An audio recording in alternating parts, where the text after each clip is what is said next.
Hello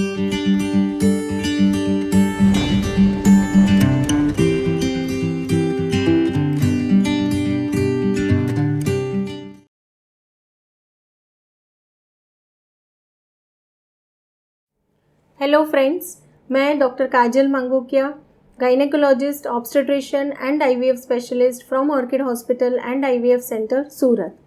नमस्कार, आपका स्वागत है ऑर्किड पेशेंट्स अवेयरनेस सीरीज़ में। और आज मैं बात करने वाली हूँ कि जैसे ओपीडी में काफ़ी सारे महिलाओं को ये क्वेश्चन होता है कि मैम मेरा पेट कब से दिखना शुरू होगा, कभी पता चलेगा कि मैं प्रेग्नेंट हूँ, तो और कभी हमें डिक्लेयर करना चाहिए कि प्रेगनेंसी कंफर्म है। सो बहुत सारे कन्फ्यूजन्स होते हैं, बहुत सारी क्वेरीज़ होती हैं। कभी कभी ऐसा भी होता है कि जैसे वो योगा क्लासेस या तो एक्सरसाइज के लिए जब भी जाते हैं, गर्भ संस्कार के क्लासेस में जाते हैं कि मेरी जो फ्रेंड है उसका पेट इतना दिख रहा है, उसका 5वां महीना चल रहा है, मेरा 7वां महीना चल रहा है, फिर भी मेरा पेट क्यों कम दिखता है। तो ऐसे ही अगर आपके माइंड में भी क्वेश्चंस रहेंगे तो आप ज़रूर से यह वीडियो देखिए। यह वीडियो में मैं बताने वाली हूँ कि किन किन चीज़ों पे यह डिपेंड करता है कि किनका पेट ज़्यादा दिखता है, किसका पेट कम दिखता है। सो ऐसे कौन से फैक्टर्स होते हैं कि जिसके ऊपर यह डिपेंड करता है। सो फर्स्ट ऑफ ऑल मैं बताना चाहती हूँ कि जैसे ही कोई भी महिला कंसीव करती है, प्रेगनेंसी रुकता है, तो आप देख सकते हैं कि यह बच्चादानी है। बच्चेदानी के अंदर का जो लेयर है उसमें जब भी गर्भ रुकता है तो उसकी जो साइज़ होती है, जो जेस्टेशनल सैक हम बोलते हैं, जब भी आपका प्रेगनेंसी कंफर्म होता है, on an average first thing जो पॉजिटिव आता है that is the day you miss your periods, आपका यूरिन प्रेगनेंसी टेस्ट पॉजिटिव आता है। दूसरा, आपका जो बीटा HCG ब्लड टेस्ट होता है उसमें भी हम 100% प्रेगनेंसी है या नहीं वह कंफर्मेशन ले सकते हैं। इस टॉपिक के ऊपर मेरे वीडियोस हैं, डिस्क्रिप्शन बॉक्स में उसकी लिंक दी गई है, तो वहाँ पे क्लिक करके आप वह वीडियो भी देख सकते हैं। तीसरा कि आपकी प्रेगनेंसी यूट्रस के अंदर है या नहीं, यह कंफर्मेशन जनरली आपका बीटा HCG लेवल 1000-1500 के ऊपर जाता है, उसके बाद ही प्रेगनेंसी सोनोग्राफी में हमें दिखता है। सो जब भी प्रेगनेंसी, अर्ली प्रेगनेंसी होती है तो जो सैक होता है उसकी साइज़ बहुत ही छोटी साइज़ होती है, दैट इज़ अराउंड 10 mm यानी कि 1 सेंटीमीटर जितना होता है। जैसे जैसे बच्चा अंदर ग्रो करता है, आपका ऑलमोस्ट 12 to 14 वीक्स का जब भी प्रेगनेंसी होता है, तब जाके यह यूट्रस धीरे धीरे बड़ा होकर तब तक जो यूट्रस है वह पेल्विस में ही होता है। सो आपका जो पेट दिखना शुरू होता है that is on an average after 12 to 14 weeks, यानी कि आपका 3रा महीना कंप्लीट होता है। उसके बाद जब भी यह जो यूट्रस है वह एब्डोमिनल ऑर्गन बनता है, यानी कि जो आपका पेड़ू का जो भाग है, नीचे का जो हिस्सा है, उसमें धीरे धीरे करके वहाँ पे दिखना शुरू होता है।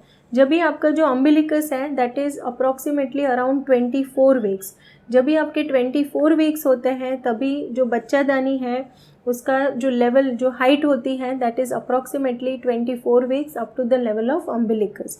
और धीरे धीरे जैसे जैसे बच्चा अंदर ग्रो करता है वैसे वैसे बच्चेदानी का भी विकास होता है और आपका जो पेट है वो दिखना शुरू हो जाता है। सो फ्रेंड्स, अभी मैं डिस्कस करने वाली हूँ कि इन ऐसी कौन सी बातें होती हैं। जैसे स्टार्टिंग में ही मैंने बताया कि काफ़ी बार ऐसा लगता है कि मेरी फ्रेंड का तो पेट बहुत ज़्यादा दिख रहा है, मेरा कम दिख रहा है, या तो मेरा ज़्यादा दिख रहा है उसका कम दिख रहा है। तो क्यों ऐसा होता है कि किसी का पेट ज़्यादा दिखता है और किसी का कम। सो फर्स्ट ऑफ ऑल जो इम्पोर्टेंट फैक्टर है कि सपोज़ कोई महिला है जिनका फर्स्ट प्रेगनेंसी है, यानी कि प्राइमी जो रहती है उनका, और मल्टी यानी कि जिनके ऑलरेडी 1-2 बच्चे हो चुके हैं, यह दोनों में डिफरेंस रहेगा।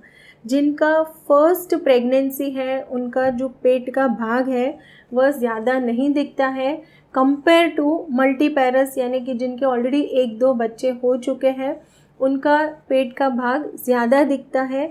द रीज़न एक ही है कि आपके जो मसल्स होते हैं, जो फर्स्ट प्राइमी जो है जिनका फर्स्ट बच्चा है उनके एब्डोमिनल मसल्स स्ट्रॉन्ग होते हैं और उसकी वजह से उनका पेट इतना ज़्यादा नहीं दिखता है। So this is first. दूसरा कि जो भी महिलाएं हैं जिनका एज कम है, यानी कि जो यंग एज है उनका पेट कम दिखता है, जिनका एज ज़्यादा है उनका पेट ज़्यादा दिखता है। रीज़न यहाँ पे भी वही है कि आपके जो मसल्स होते हैं, एब्डोमिनल वॉल के जो मसल्स होते हैं, जो यंग पेशेंट हैं उनके ऑब्वियसली मसल्स टाइट होते हैं, और जैसे जैसे आपका एज बढ़ता है वैसे वैसे आपके मसल्स का जो स्ट्रेंथ होता है वो वीक होता है। जो लैक्सिटी हम बोलते हैं, एब्डोमिनल वॉल लैक्सिटी, वो बढ़ने लगती है और इसकी वजह से जो भी पेशेंट का उम्र ज़्यादा है उनका पेट ज़्यादा दिखने की संभावना होती है। तीसरा मोस्ट इम्पॉर्टेंट फैक्टर आपने देखा होगा कि काफ़ी बार जेनेटिकली भी इनहेरिटेड होता है, यानी कि आपके मम्मी हैं उनका, जैसे वह उनकी प्रेगनेंसी तभी उनका पेट ज़्यादा दिख रहा था, तो देर इज़ अ पॉसिबिलिटी कि जेनेटिकली भी मतलब आपका पेट भी ज़्यादा दिख सकता है। अगर आपकी मम्मी या तो आपकी बहन है उनका पेट कम दिख रहा था ड्यूरिंग प्रेगनेंसी, तो आपका भी पेट कम दिख सकता है। तो genetic factor also plays a very very important role. चौथा फैक्टर जो है कि बच्चे के आजू बाजू जो पानी का लेवल होता है, अगर बच्चे के आजू बाजू पानी ज़्यादा है तो आपका जो बच्चादानी है उसका ग्रोथ ज़्यादा होगा, वो बड़ा दिखेगा। अगर बच्चे के आजू बाजू पानी कम है तो आपका पेट का जो भाग है ड्यूरिंग प्रेगनेंसी वो कम दिख सकता है। दूसरा जो फैक्टर है कि अगर बच्चे का वेट ज़्यादा है तो आपका पेट का भाग ज़्यादा दिख सकता है। अगर बच्चे का वेट कम है तभी आपका जो पेट का भाग है वो कम दिख सकता है। मोस्ट इम्पॉर्टेंट, काफ़ी बार ऐसा होता है कि कोई जो पेशेंट है जिनका पेट बहुत ज़्यादा दिखता है तो बोलते हैं मैम अंदर एक ही बच्चा है ना। सो अगेन वेरी इंपॉर्टेंट कि अगर सिंगल प्रेगनेंसी है, सिंगल फीटस है तो आपका पेट कम दिखेगा, लेकिन यदि ट्विंस है, ट्रिपलेट्स है, जैसे बच्चे की संख्या बढ़ेगी यानी कि ट्विंस है या और ट्रिपलेट्स है तो उसमें ऑब्वियसली आपका पेड़ों का भाग ज़्यादा दिख सकता है। वेरी इम्पॉर्टेंट नाउअडेज की ओबेसिटी, अगर कोई पेशेंट है, कोई महिला है जिनका पेड़ों के भाग में फैट डिपोजिशन ज़्यादा है तो ऐसे पेशेंट का पेट कम दिखता है, क्योंकि आपके जो एब्डोमिनल वॉल है उसकी जगह पे वहाँ पे एब्डोमिनल मसल्स और फैट डिपोजिशन होता है, जिसकी वजह से आपका जो यूट्रस है उसका ग्रोथ ज़्यादा नहीं दिखता है। तो बिकॉज ऑफ ओबेसिटी आपका पेड़ों का भाग कम दिख सकता है। अगर आप थिन बिल्ट है, पतले हैं, तो आपका पेड़ों का भाग ज़्यादा दिख सकता है। दूसरा बहुत ही इम्पोर्टेंट फैक्टर है कि जो भी महिला है जिनकी हाइट शॉर्ट है, ऐसे पेशेंट में पेट ज़्यादा दिख सकता है, और जो पेशेंट टॉल है उसमें आपका पेड़ों का भाग जो है वो कम दिख सकता है। सो ऐसे मल्टीपल फैक्टर्स हैं जिसके ऊपर आपका पेट का भाग कम दिखेगा या ज़्यादा दिखेगा, यह डिपेंड करता है। लेकिन फ्रेंड्स, घबराने की ज़रूरत नहीं है। पेट का भाग ज़्यादा दिखता है, कम दिखता है, वह इतना ज़्यादा मायने नहीं रखता है। मोस्ट इम्पॉर्टेंट फैक्टर जो होता है दैट इज़ आपके जो भी गायनेकोलॉजिस्ट रहेंगे, जो आपका चेकअप करेंगे, सोनोग्राफी करेंगे, जिसमें पता चलेगा कि बच्चे का जो ग्रोथ है वह अच्छे से हो रहा है या नहीं है, यानी कि बच्चे को IUGR, जिसे हम इंट्रा यूट्राइन ग्रोथ रिटार्डेशन कहते हैं, ऐसी कोई समस्या तो नहीं है, यही हमें रूल आउट करना होता है। सो फाइनली बच्चे का ग्रोथ अच्छे से हो रहा है या नहीं हो रहा है वह सोनोग्राफी में पता चलता है। बट फिर भी सोशली काफ़ी लोगों को क्वेश्चंस रहते हैं, सो इसीलिए मैंने सोचा कि इस वीडियो बनाकर इस टॉपिक पे मैं आपको थोड़ा विस्तारित रूप से नॉलेज शेयर कर सकती हूँ। तो आपके कोई भी नियर डियर है, फ्रेंड्स हैं जिनको अभी प्रेगनेंसी रुकी है, तो यह वीडियो आप उनको भी शेयर कर सकते हैं। हमारी जो यूट्यूब चैनल है उस पर infertility, pregnancy, IUI, IVF, even hysterectomy, काफ़ी सारे वीडियोस हैं।